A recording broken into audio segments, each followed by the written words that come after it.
Ladies and gentlemen, good day, and welcome to Bajaj Housing Finance Limited Q3 FY25 earnings conference call hosted by JM Financial Institutional Securities Limited.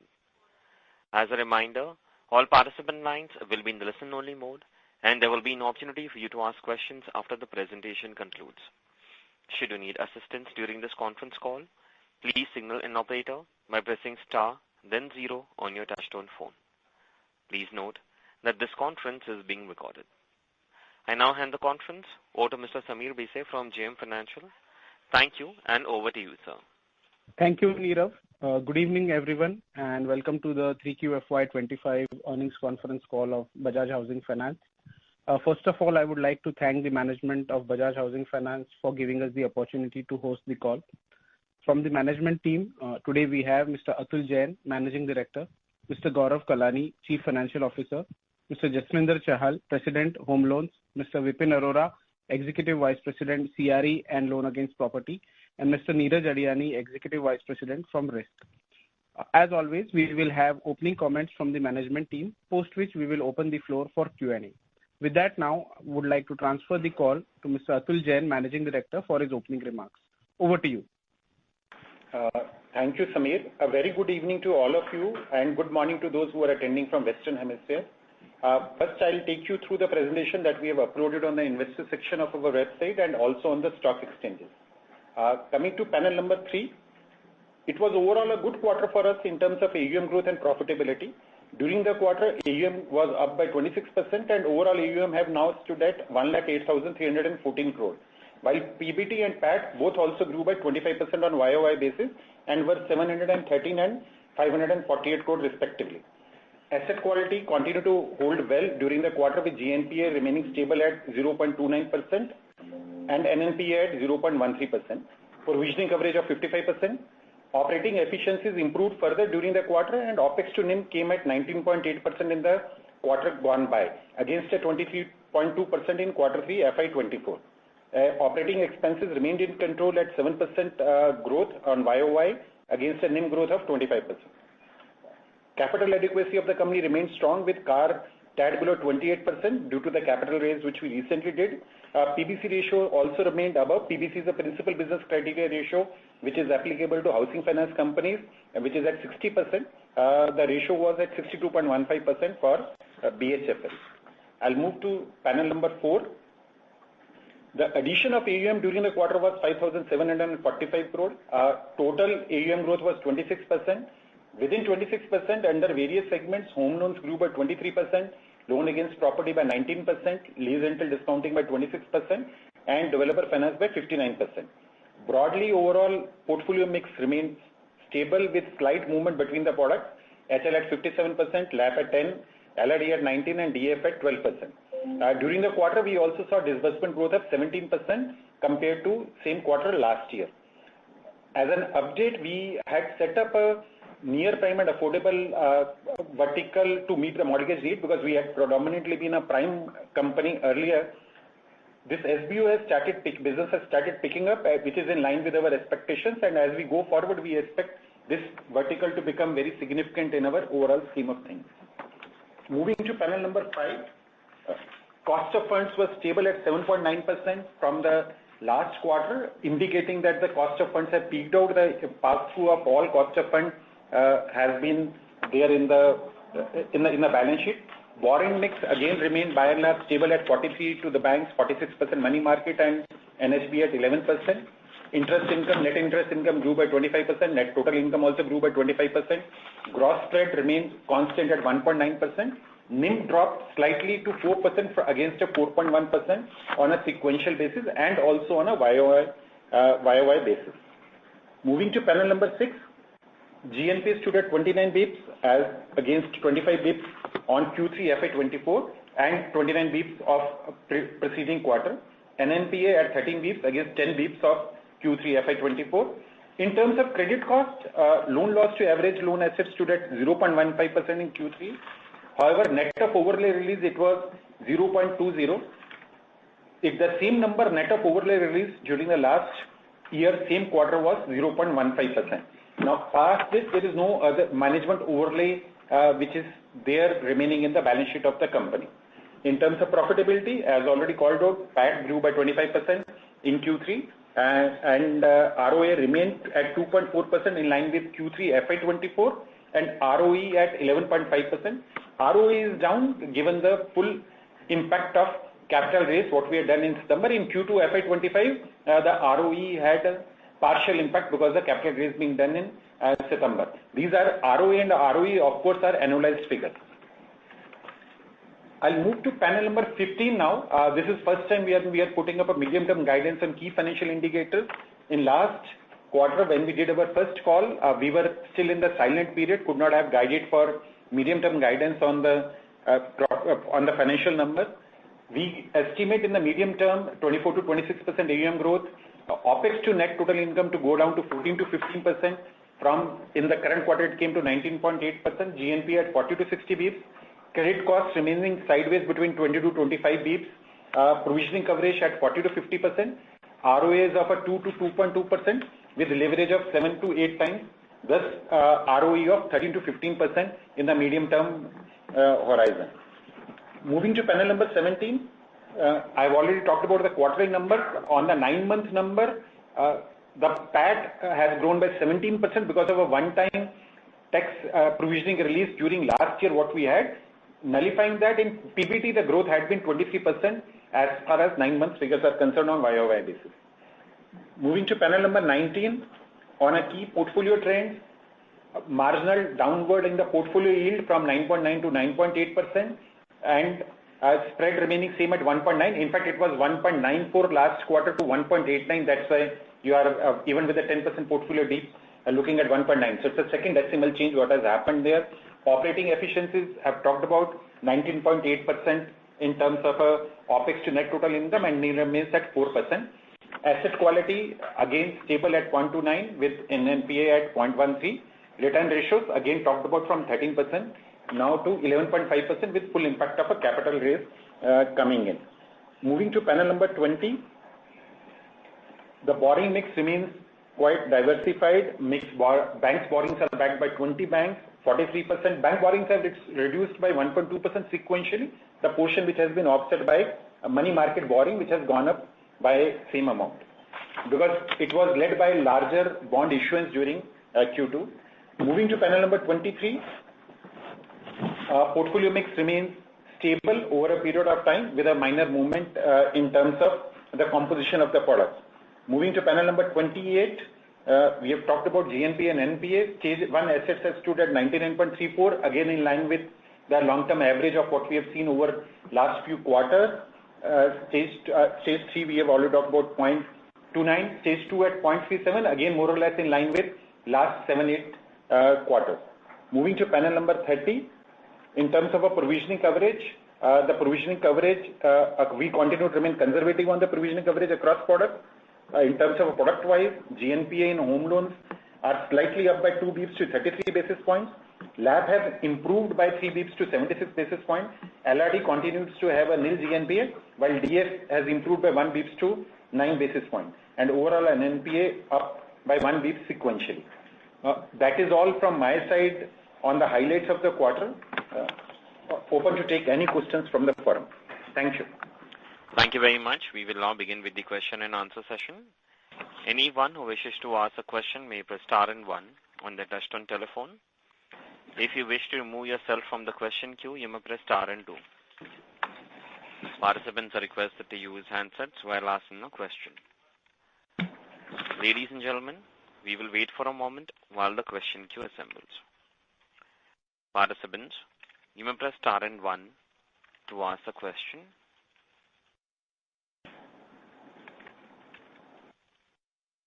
The first question is from the line of Raghav Garg from Ambit Capital. Please go ahead. Sir, hi. Good evening and congrats on the result.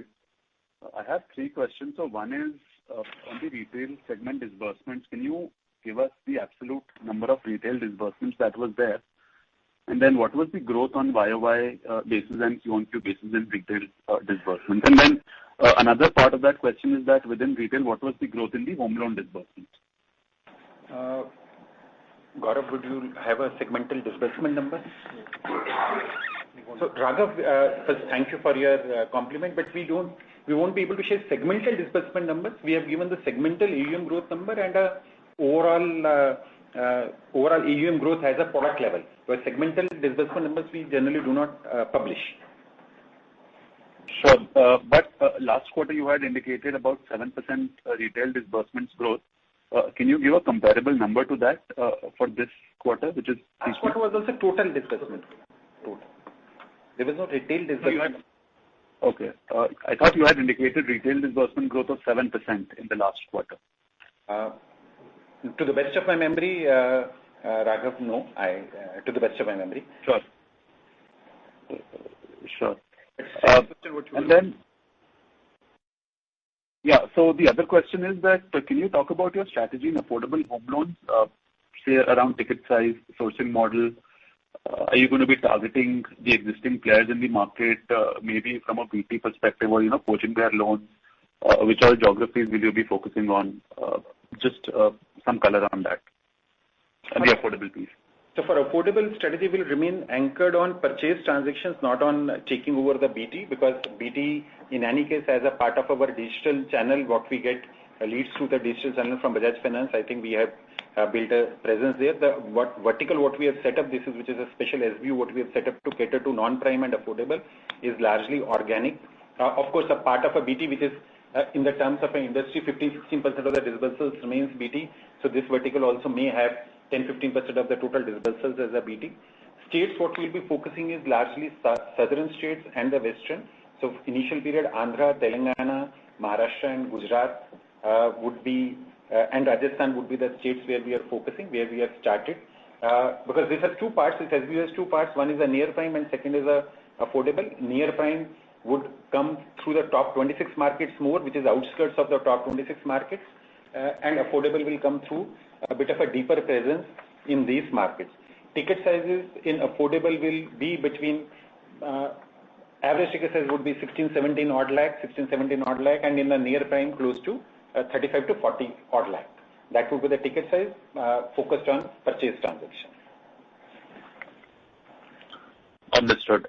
And then one more question, very broadly at a maybe industry level, or maybe you would have also heard some kind of softness in sales, for developers, the numbers which the listed real estate developers have reported.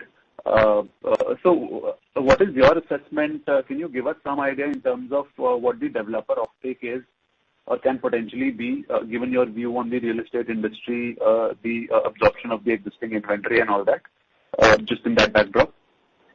Yes, Raghav. I think all of us have read through the reports or which have come by various agencies tracking real estate sales and launches that the first 9 months of FY25 residential real estate has witnessed slowness in growth versus last year. So I'll say slowness in growth versus last year, and there is a overall sales drop also as what has been reported by few agencies. But in terms of a market sizing and in terms of their the launches have been lower, so the sales are lower because of the number of launches or the amount of launches are lower in our assessment, because what we see in the market, the launches across various markets are lower. But where the launches are there, we have not seen an issue in the sales. The sales at the counters where there is a new launch, there is no inventory built up, there is no inventory overhang getting built out. The decline in sales is largely led by, I'll say, decline in launches, what we are estimating. Of course, we'll have to wait for the formal official numbers. These are all feedback from the ground kind of a numbers, what I'm talking about.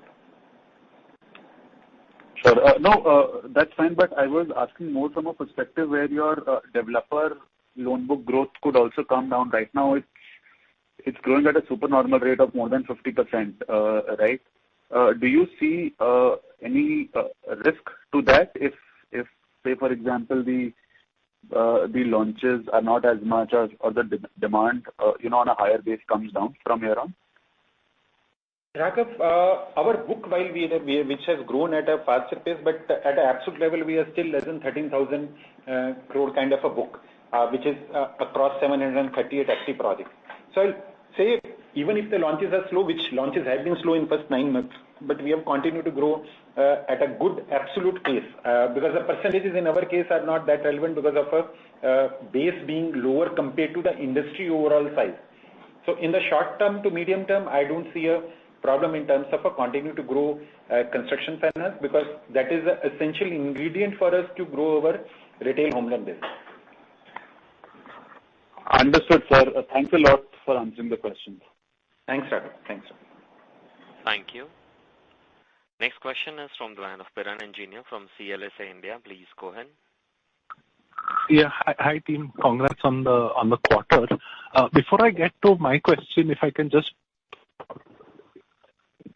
Sorry, we lost your voice. Piran, can you hear us? Am I audible now? I can hear you all. Can you hear me? Yeah. Piran, your voice is breaking a little bit. 1 second. Is this better? Yes, little better. Okay, thanks. So before I get to my questions, I just want to ask the previous participant's question a different way.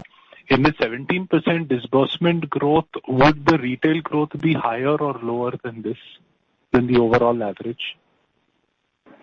I'll have to check because we track not because last time I had answered specifically saying that we track AUM growth, but I'll check, and by the time we finish the call, we would have checked. It should more or less, to the best of my understanding, in the similar range or a bit above retail, bit above. But I'll check. And I'll confirm to the number. Okay, that gives us good color. So my first main question really is on builder loans. This is a product where you're growing quite fast. If you can just give us some sense of what percentage of the loan book is under moratorium right now, or where the DCCO has not yet come, because I see your stage 2 is nil and stage 3 is just a few crores. So want to get a sense of whether the entire pool right now is even eligible for repayments, or most of it is under moratorium. So Piran, the way we do our builder finance business is that we take the sweeps from the day one largely, barring 1 or 2 projects where the agreement can be that the sweep is not from day one, because moratorium is not the rightful metric to look at it. So technically the project moratorium is in line with the RERA extension date, RERA completion date, which is the date at which the DCOC is supposed to happen. And after that, the repayment starts from the contracted term. However, along in the contracted term, what we always contract for is a sweep from the day one in the realization. So practically there will not be any project where there is a launch has happened and the repayments are not coming in. But the contracted repayment rate, where that irrespective of the sales they have to pay down, comes when the RERA expiry date comes, which is the DCCO date of the project. Because any project finance is constructed, the moratorium is till the DCCO date, which is the date of RERA expiry, and after that the customer is supposed to pay in equated monthly principal installments for the balance period. However, as per our construct, we start taking sweep from the day one from the sales proceeds as agreed with the developer partner, and most of the cases you don't hit the DCCO date because the sales have been so strong in last 3 years that you don't even hit the date for the full repayment of a loan before you hit the DCCO date. If you are referring to the DCCO extension, there in our history till date we have given 2 DCCO extensions in our history, not even now, and no DCCO extension has been given in last 1 year. There were 2 DCCO extensions which have been given over a period of time, one during the COVID period and one a bit later on that. Out of that 2 loans which DCCO was given, 1 loan is already successfully closed and 1 loan is an NPA which is part of your stage 3 asset as of today. Apart from those 2 loans, there is no other loan where we have ever given DCCO extension. Okay, so Atul, if I understand this right, if you give a builder loan today on 27 Jan 2025 and the RERA completion date is, let's say, September 2026, which is in line with your DCCO date. Yeah. Between Jan 25 and September 26, he is not obliged to make payments, but obviously if he has some pre-launch sales are good, he will make payments, but he's not obliged to do it. Correct? He's obliged to pay the interest servicing every month. Interest servicing is every month. Principal servicing is from the sweeps where the collection is happened. There is no moratorium on interest servicing from day one in any of the loans. Interest needs to be serviced by developer on each loan from day one through the ECS mandate. The principal repayment, there is no obligation till the DCCO date, but the sweeps come in. Understood. Okay, this is pretty clear. And just my second question in terms of you've given your medium-term OpEx to NIM target of 15%. Today it's 19-20. What exactly would be the driver of that? We intend to keep on. See, if you look at even the past also, every year generally we improve this ratio by 1.5 to 2%, because the kind of investments what are required or the income growth would always outpace the OpEx growth given the nature of the business. And as the balance sheet keeps on becoming bigger, there will be a natural job which will keep on coming in, because in our case in mortgages expenses are on acquisition while the income is on AUM. So as AUM become bigger, your jaw in any case keeps on expanding, giving you more operating efficiency. So that's what we estimated to play at. So 14-15% is a number in the medium term, which we are very confident. In a longer term, in fact, we want it to go down to between 9 to 10%, but that's a longer term. That's where what we are not guiding for. But we're pretty confident that this is the operating efficiency path which we'll be able to achieve. Okay. That's it from my end. Thank you, and that answers all my questions. Thank you, and wish you all the best. Thanks, Grant. Thanks. Thank you very much. Next question is from the line of Shubhranshu Mishra from Phillip Capital. Please go ahead. Hi, Atul. Hi, Gaurav. So quickly on housing home loans. Essentially, we have to grow the home loan and LAP part much higher, at least to meet our medium-term growth rates, because they are growing at around anywhere between 20 to 23%, with home loans being a larger part, because they would this is roughly around 70% of the book. So what is causing this slowdown in LAP book and home loan book? The second question is around the home loan book. We actually used to give a split between pure home loans and what is the top-up. So today we have got roughly around 56%, which we quantify as home loans. But I believe there is a substantial part which is also top-up. And by RBI prescription, we need at least 50% which should be pure home loans, right? And 60% which should be related to home loans, and 70% of the assets should be related to pure home loans. So wanted that part. And of the bank borrowings, what is on external benchmark? These are my couple of questions. Thanks. Thanks, Subhranshu. I'll try to answer your questions one by one if I've noted them right. Home loan and LAP growth, you are saying we need to grow much faster, yes, because if we are guiding for 24 to 26%, probably we are going at that close to that range today, maybe 21-22% in terms of a home loan plus LAP put together. LAP actually we don't consider as a standalone, because LAP for us is there is, as you have rightly called out, there is a regulatory requirement for individual home loan. There is a regulatory requirement for residential assets, which is 60% of total assets. There is no 70% requirement. I'm not sure what is 70% requirement, what you are referring to. There's a 50% individual home loan requirement, which is pure home loan, excluding any top-up or excluding any VAS product sold, which is booked as a home loan. And there's a 60% requirement for a total residential assets on the total assets.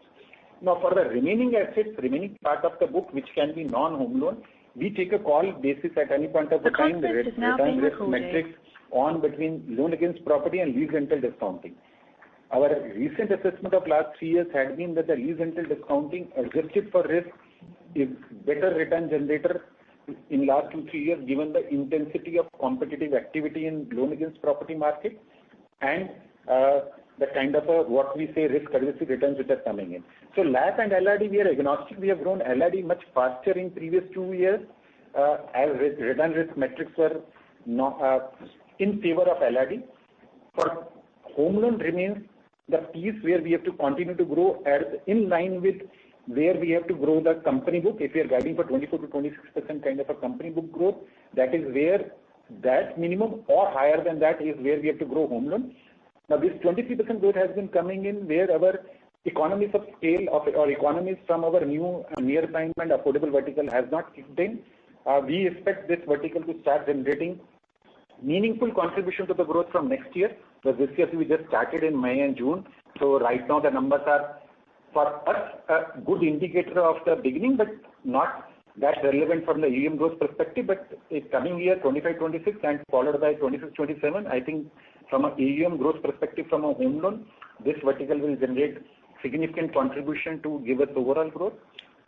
In terms of the question you asked on the numbers in terms of IHL, 50%, that number is 51%, 50.9% as of out of 57%, 50.9% is the number for individual home loan, which is minus any top-up or minus any VAS loan or anything of total as a percentage of total asset. This is what you see, 57% is a breakup of AUM, but 50.9% regulatory requirement is total asset, which includes the cash balances what you carry. So there is a bit of a different metric, but 50.9% is, you can say, is a conservative metric when you are looking at that metric. 60% I called out with a residential asset, which we are 62%, 61.9% on 62.1% on the total assets, again, which is called out as per the presentation as of 31st December 24. Bank borrowings, you had asked a question on how much is linked to, out of 43% total mix, 30% of our total liability is linked to external benchmark and 13% to NCLR. 43% bank borrowing out of total borrowing. Out of that 43%, 30% is EBLR, 13% is NCLR. I hope I have answered your question, Subhranshu. Just one counter question here, Atul. You're talking about economies of scale kicking in next year from a very low ticket item. Our average ticket size is around 45 lakhs to 50 lakhs. We're talking about a 15 to 20 lakh ticket size giving economies of scale just a year from now. The maths seems staggering. So what I'm talking about, Subhranshu, is that there is a normal organic growth on the normal business, what will keep on coming in, which is what we are delivering a growth today of a 22-23%, let us say in a home loan segment. The incremental growth, because we have to deliver above 24 to 26% or at least 24 to 26% if you want to deliver the growth there. That is the growth which will come in from a new vertical, if not from expansion in the market share in the current vertical. Because when you look at the growth number, if you're talking about, let us say, 2 or 3% of an incremental growth number to come, then we are talking about, Subhranshu, only 3,000 crore kind of a number in terms of a 25-26. It's not staggering. Right. Sure. Thanks. That clears it up. Thank you. Next question is from the line of Viral Shah from IIFL Securities. Please go ahead. Yeah, hi. Thank you for the opportunity. Atul, few questions. One is, I'm looking at your stage 2. Over there, across both home loans and LAP, we are seeing that the stage 2 has kind of increased. So sequentially, is this the part of the normal seasoning? What are you seeing? Any color, incremental color would be helpful. Yeah, thanks, Viral. But if you look at of course, you're looking at a Q2 to Q3, but when you look at over the year, which because we have put up in the investor deck for the last 7-8 months, 7-8 quarters, this is broadly in line with it. Because what happens is there are stage 2 assets. They consist of 2 parts, which is 31 to 90 DPD accounts. And also in our case, we classify certain accounts below 30 DPD also as a part of our stage 2. This is our internal classification where risk team assesses that there is a significant increase in the credit risk. There are 2 parts to it. So 31 to 90 DPD, which is the regulatory definition of a stage 2. But incrementally, we also follow a definition where internally risk teams categorizes certain assets as stage 2, which are actually in stage 1 from a definition point of view. Now, there was reduction in stage 2 last quarter, primarily on account of a movement of less than 30 DPD, which were risk classified accounts. When you look at a 31 to 90 DPD accounts, the movement, there is no movement. So there was a less than 30 DPD, which was risk categorized accounts. There was a movement downward last quarter, which got broadly normalized in this quarter. 31 to 90 DPD have remained largely range bound to 0.08% at a company level from 0.07% in Q2. So we don't see anything. So 0.07 was a 31 to 90 DPD regulatory definition with stage 2 accounts in quarter 2, which is 0.08. Rest of the stage 2 assets are a reflection of what we internally classify as a increased risk, and that's why we classify them in stage 2. Have I answered you, Viral?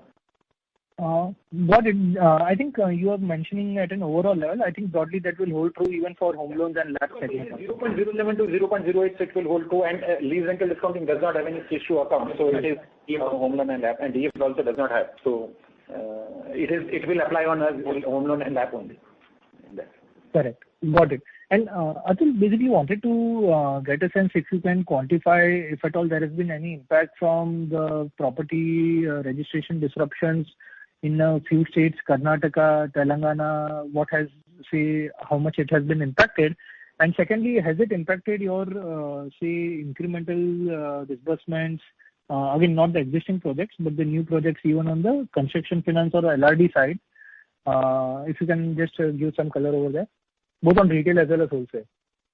Viral, there has been some delays in execution of registrations due to a change in Karnataka, if you're calling out the state of Karnataka, because of a e-Khata introduction, which is for long-term good for the industry and long-term good for the customers. But situation is getting normalized as we speak, because there are delays. It is not cancelling or impacting the volume in the long run, and we don't see any long-term or a persistent impact of e-Khata as far as Karnataka is concerned. Telangana, I am not aware of any disruptions in registrations or anywhere. So Telangana, you called out Karnataka and Telangana. Karnataka, yes, has introduced e-Khata, which has resulted into some delays or some deferment in terms of a time taken, but not in Telangana. To the best of, I am not aware of any impact in the Telangana. Got it, Atul. And lastly, just again, I think this point has been broadly touched upon. But if the real estate cycle turns, right? And again, I think we are probably in third, fourth year of the cycle, and whatever, like people have different opinions for how long the cycle lasts. My question is that, say, if the cycle turns hypothetically, whenever that is, do you see the exposures that you have taken? Have you done stress testing that how will your exposures fare in that cycle, and what can be the potential portfolio at risk, either on stage 2, stage 3 levels, if that kind of thing pans out? So Viral, in terms of the way we lend our construction finance construct, which is given again also as a part of our IPs, we try to do so that we are able to stand the time, and in terms of a cycle, if there is a cycle movement or a slowness in sales, because you have rightly called out, there is a cycle which will be there, and there can be a cycle when there is a enhancement in terms of what you call inventory overhang. But if I could say on a macro level, the kind of inventory overhang today is there, even if there is a slowness in sales versus the launches. I think we are very far from even the pre-COVID days of a kind of an inventory overhang which is there. So there is a good 3-4 years away in my assessment, even the inventory overhang what we had during the pre-COVID days. At that time also industry was working. Second, the way we underwrite, if you look at this 13,000 crore kind of a balance sheet, what is outstanding in developer finance, it is representative of 738 projects.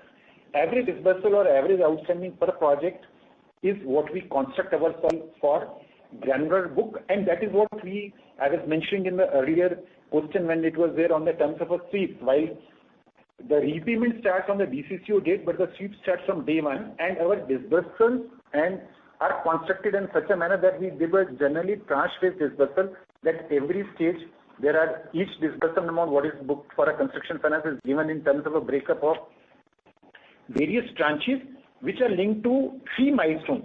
One is a construction milestone, second is a sales milestone, and third is the collection milestone in the project. We believe the construct what we follow, even in terms of a downturn in industry, we should be able to hold ourselves well.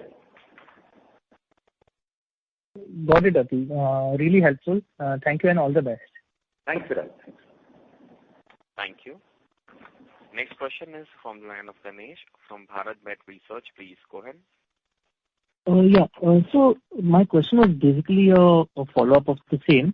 So given that we are kind of growing our developer finance book at a relatively high pace, broadly as we go into if we go into a kind of a negative cycle in that sector, how will that fare? And broadly the way I wanted to think about it is, if you could give us some guidance with respect to say past negative cycles in the real estate space, how has, say, the median player done, and how has, say, the top decile player done in terms of, say, GNPAs on the developer finance book?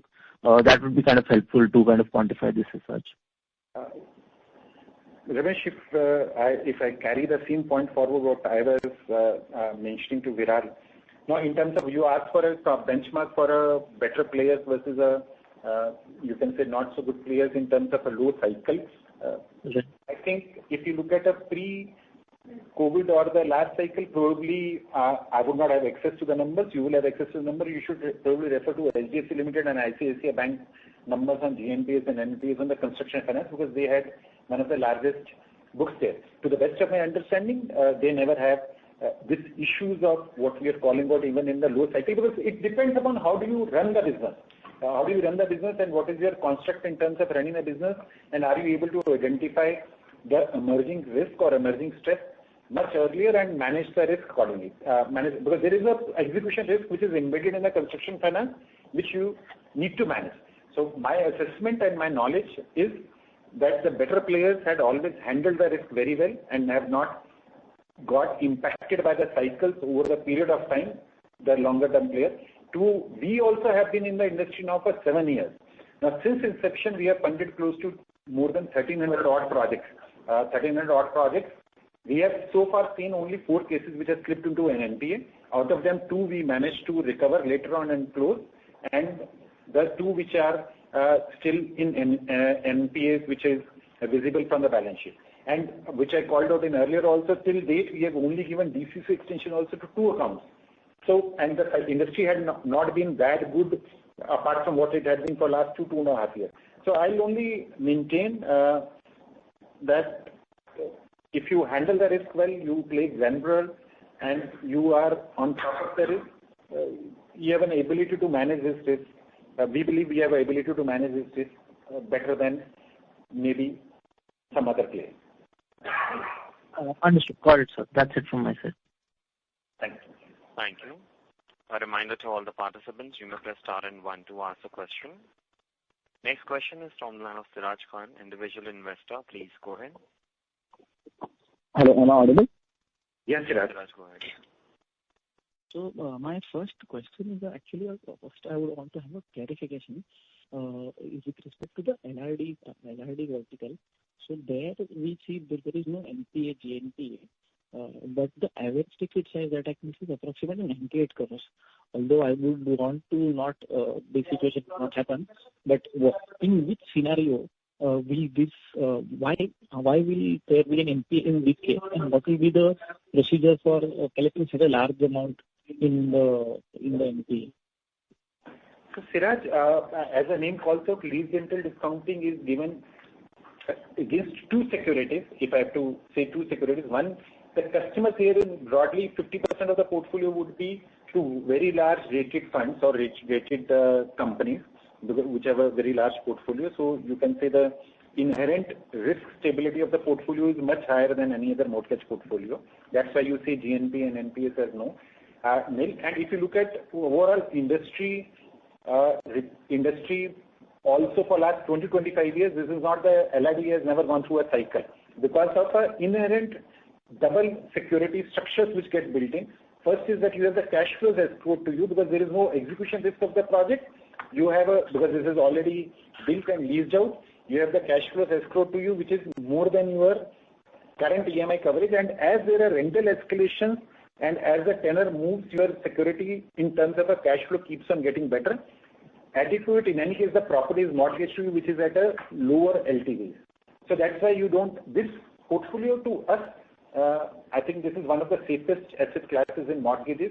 That is an industry experience in India, and that has been our experience as well, which is reflective of a nil NPA.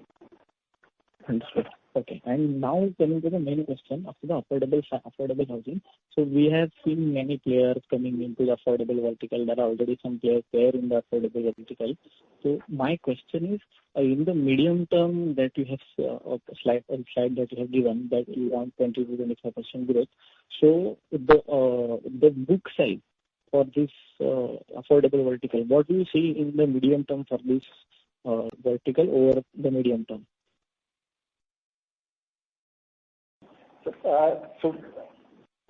Siraj, the medium-term growth, so our dominant portion of the book is all likely to remain in the medium term of prime only because it's affordable as. If I have to put that over a 5-year period, this will not, between non-prime, near prime and affordable, 80% of the book is still going to remain prime. So because there is a affordable is a various definition of various people, we generally call there is a non-prime, near prime and affordable. Affordable is not going to be very, very large as an overall portfolio composition even in the medium term. So would that still go somewhere in the region of say 5% of overall portfolio or something like that in the medium term? Because what I want to understand is, if that grows very fast, will it have a extra impact on the yield or the ROA, etc. Like for example, because the ROA is on the lower side, affordable will have a better yield. So will the yield increase faster, higher, and the ROA as a consequence?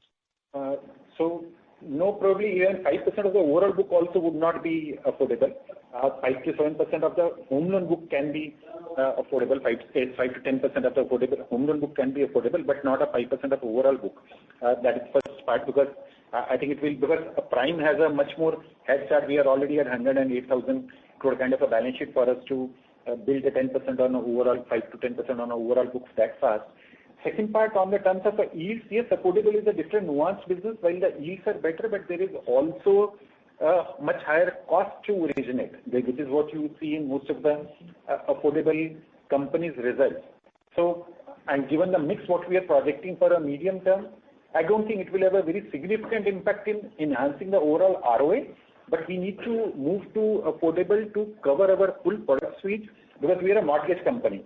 And also given the emphasis of the government and the regulators on the housing for all, we need to be part of contributing to that vision as well as and offering a full suite of the mortgage product for all customers so that we are present in all markets. As we learn the trick of the game, because it has a different skill set, like we called out, we had been largely present in the prime segment. It has a different skill set. As we learn the skills, basis the metrics what we see, and if we are able to do it at a lower cost and it generates a much higher return, net of cost, we can take a call to accelerate this more. But as of today, I will say that it will have some impact on the overall yield profile, but not much impact on the overall ROA profile. That's why the medium-term guidance also for ROA, what we are seeing is not very different from what we have today. Understood. And you actually touched one on follow-up question was on the distribution and the cost side only.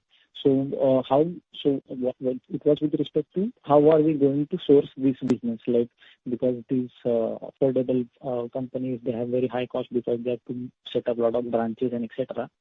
So cost is high. So how are we going to do that? We will figure out our ways in terms of we have started in a particular way. We will learn Siraj over the period whether that results into a efficient origination what we are trying. Because we are very small, I would not want to comment upon our sourcing model today. But we are trying to be slightly different from the industry to have a benefit of a lower cost as well as a bit of a higher yield. But time will tell whether we succeed or not. Sure. Thank you very much. Thank you. Next question is from the line of Jigar Jani from BNK Securities. Please go ahead.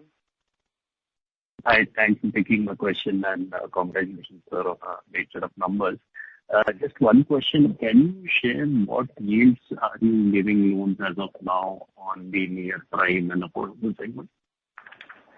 Hi, Jigar. See, near prime and affordable actually is a very wide segment. The yields vary from let us say if a home loan, we have talked about home loan from 9% to 16% in the market because it is a scale of a profile, assessed income, not assessed income, verified income, not verified income, type of collateral, and various combination. We largely operate in this segment between 9 to 13. We are not in a much higher segment because there is a 13 to 17 or 18 segment as well in the market. But for a near future, in the foreseeable future, we'll operate in the 9 to 13% kind of a market, not 13 to 17, 18, because we have to learn that skill set also to further source. Sure. And just to follow up to this, will have separate branches or this product will be sold to the same branch? Right. The geographies where we are commonly present with the other segments, it will be the same branches, but there will be geographies which we are going to cover through this segment where we are not existingly operating. We'll set up the branches in those markets for this vertical. But there are no dedicated branches in that sense. In that market, if we start on affordable and later on the prime vertical or the other verticals want to go, that's a BHFL branch. There is no affordable branch. It's a BHFL branch, which all businesses of the company can operate from. Yeah, so no dedicated branches per se. It will be all products across all branches. Yes, yes. Right. Okay. Thank you so much for answering. That's it. Thank you. Thank you. Next question is from the line of Rahul Jain from Goldman Sachs. Please go ahead. Yeah, good evening, Atul and Gaurav. Just 2 or 3 questions. So I actually joined in the call much later, so pardon me if it is repetitive. But did you answer any question related to the credit cost? It was about, calculated basis, 15 basis point in this quarter annualized. So what explains this? Is this just the rise in stage 2 and stage 3 in this quarter that you had to make provisions for, or some, contingent provisions also started building into the books? So Rahul, just to answer you on the credit cost, because it was not asked. So our credit cost gross of overlay release in this quarter was 0.20, which was 0.20, which is because there's a 10 crore overlay release, because 0.15 is net of overlay release. But if we nullify that, because then it is 0.20, which was in last quarter 0.15, quarter prior was 0.17.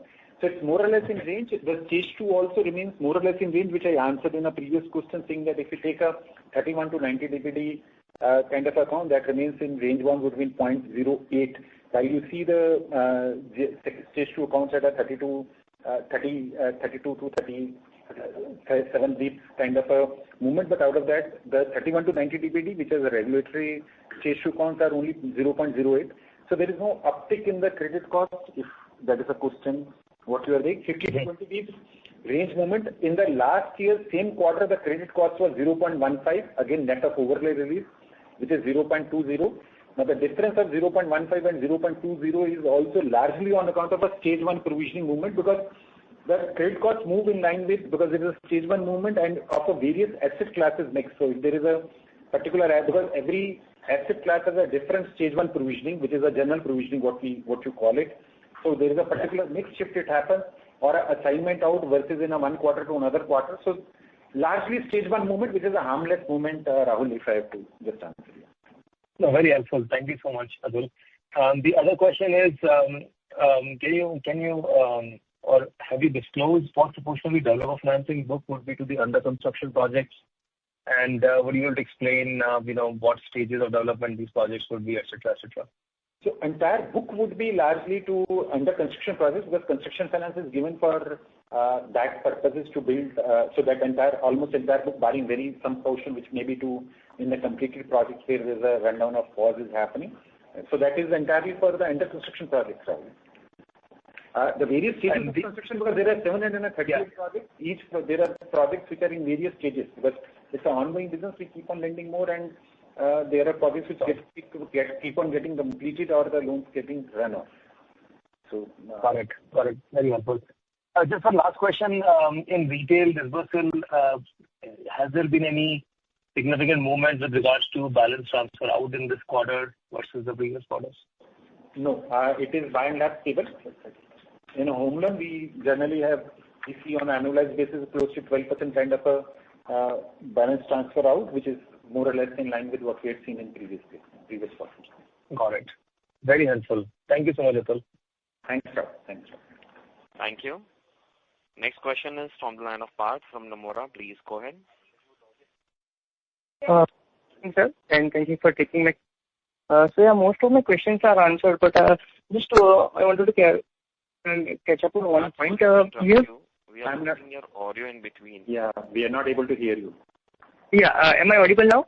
Yes. Yeah. So yeah, thank you for taking my question. Most of my questions are answered, but just one doubt. You have previously mentioned that one of the reasons for growing the development finance book is to bring the ecosystem. act as a distribution channel.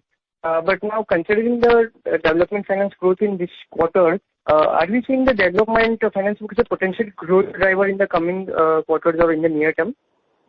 I think in between I was again losing your voice, but I'll try to answer what I've understood from your question. I think you are asking, we had earlier called out that construction finance is a tool for us to grow our home loan business as a distribution point. But do we now see that can it be a growth engine in itself? Have I understood your question? Yes. Developer finance remains critical for us in two parts. First, of course, as a funnel for home loan and a point of availability at a expansion of a distribution counter. But in itself also, from a mortgage company point of view, it is a return enhancer. But given there is an inherent risk in construction finance, which is higher than the normal home loan business, we would like to not exceed around in the short term close to 12 to 15%. We are already at 12% kind of a mix, 12 to 15% mix in terms of our portfolio of construction finance to balance the risk. So it is not going to be a standalone growth driver from the balance sheet. From the current perspective, yes, 12% 12% contribution to AUM can go up to 15% in coming time. But it is not going to be dominant portion of the book because then the risk profile of the balance sheet changes. Because irrespective of the method, the way we would want to underwrite and the way we monitor the projects, inherently there is a execution risk of the projects or a macro risk which sets in versus a retail granular transaction. So that's where it, on a standalone basis, it won't be a balance sheet builder for us. Okay, sir. Thank you. That was very helpful. That will be all on my end. Thank you. Thanks. Thank you. Next question is from the line of Abhishek from HSBC. Please go ahead. Yeah, hi. Good evening, Atul and Gaurav. So my question is on this medium-term guidance. Just wanted to understand some of the assumptions behind it. So is it like a 2-3 year aspiration? And have you factored in any repo cut impact, etc., or this is just BAU without all those external events? So Abhishek, this is a 3-year kind of a medium term, when we call it a 3-year kind of a visibility. Of course, it is assuming what you can see or what you can forecast, whether it's a repo cut, because we are largely a variable balance sheet on the assets as well a variable. Right. So like I had called out earlier as well, that changes in the rate, there can be at a point of a time sometimes lag impact, where if the rates are going up, we can see temporarily for a timing margins going up, which has happened in FY23. That is where, or if there a rate cut is there and the competitive intensity is higher, there can be a bit of a lag of 6 to 9 months in terms of there. Of course, this medium-term guidance assumes the cycle to the best of what we are able to predict. It is not created in standalone where the impact of a repo cut is not there. For next year, we have our own projections of repo cut, which are baked in the forecast or the assumption medium-term guidance what we are giving. But essentially, you're saying that over 3 years it will get neutralized. So whether repo cut or not repo cut, you could still, look at it as a through the cycle kind of aspiration. Through the cycle average returns, but if you look at today, we are having a ROA of 2.4%. If you are guiding for 2 to 2.2%, there is a bit of a lag impact also, which impacts the margin for some point of a time. That in any case factors it out. The 2 to 2.2% kind of a ROA range factors that. ROA does not move beyond that. Also, we had at the highest level, Gaurav, we had seen the ROA to go to 2.5, 2.6. So if we had seen on an upward cycle movement of a 20 basis, if you take the same movement from a 2.4%, 2.1, 2.2%, that's where Abhishek it is factored in. Understood. Because when I work back, it sort of implies a 25 bits NIM compression from here. So I was just wondering whether this is a function of you assuming repo cut, etc., or whether this is a function of the loan mix, changing, yields coming off in the industry. So, this 25 basis is... Yields coming off will be because yields coming off is one of the factors, and as you go bigger, we have to assume the competitive intensity, which is already very high, will continue to be at like that. So there are various factors which are baked in, whether it's a yield compression and the cost through the cycles at point of a time which can compress. So I'll say we have done a bit of a financial understanding of the P&L, what we understand, and basis that we have forecasted that. No, fair enough. Just trying to understand, because obviously with scale, the mix will change, the yields will change, so I can understand that. Yeah. Okay. Thank you. Thank you for that. Yeah, just wanted to get a sense of what is going on. Yields in our business, Abhishek, are also guided by competitive intensity, because that's where that's an external factor. So we generally assume a bit of a extra competitive intensity to be there in the market. Right. And Atul, the second question is, we are doing all this developer financing right now, obviously with a view that this will help us in increasing our retail home loan sales later on. So at what point do we see that inflection, right, that this starts contributing to more retail origination and disbursements? So Abhishek, even today also they contribute a very significant part of our retail home loan. So it is, while we say the penetration what we have in our projects may be still lower than what we want, our penetration in our projects in terms of would be close to 16 to 18% as of today. We would prefer to be it having a higher, but it is even today also a significant portion of our home loan originations in a month. It contributes very significant amount. As it goes forward, it will contribute more, as well as we become more efficient, as we are able to penetrate more at the counters where we have extended the construction finance. Then, irrespective of whether you scale up near prime or not, ideally the growth in prime should sort of accelerate, because right now the jaws between growth in developer finance and let's say even if you take it by number of developers you're financing versus how many of those projects are contributing, there's a jaw there, right? Yes. So we have work to do to improve our efficiency in capturing the market where we are funding a project. You are rightfully calling out, Abhishek. There is a jaw here, and we capture that what we intend to do, or the prime growth can be much higher than what is there. But pluses and minuses, there are always pluses and minuses. That's why the projections for near term or medium term or the medium term projections are in line with what is there. There will be some pluses, there can be some minuses. That is very good. Understood. Got it. Thank you so much and all the best. Thanks, Abhishek. Thank you. Next question is from the line of Pranju from JP Morgan. Please go ahead. Hello. Yeah, this is Pranush from JP Morgan. Thanks for taking my question.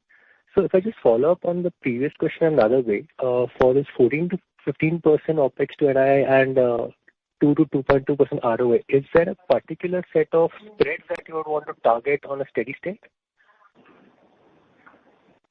Spreads, Gaurav, will you be? Spreads would remain in that corridor of 2 to 2.2%. Today, gross spread, yes. The spread would be lower than 1%. Broadly, yes. So over a medium term, yes, it would be. So between 1.8 to 2.2 in that corridor, spreads would move.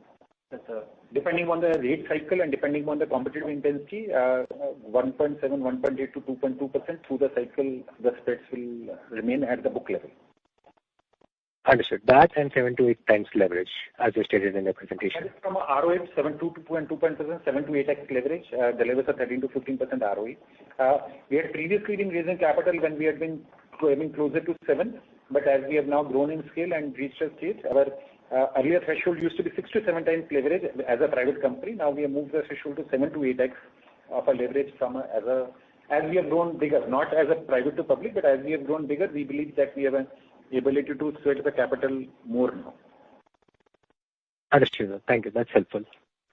That's it from my end. Thanks. Thank you, Pranuj. Ladies and gentlemen, we'll consider that as the last question. I'll now hand the conference to Mr. Mayank Mistry for closing comments.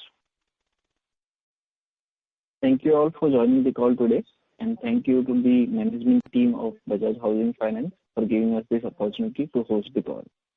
Thank you all. Thank you very much. On behalf of JM Financial Institutional Securities Limited, that concludes this conference. Thank you for joining us, and you may now disconnect your lines. Thank you. Thank you, Sumit. Thank you, JM.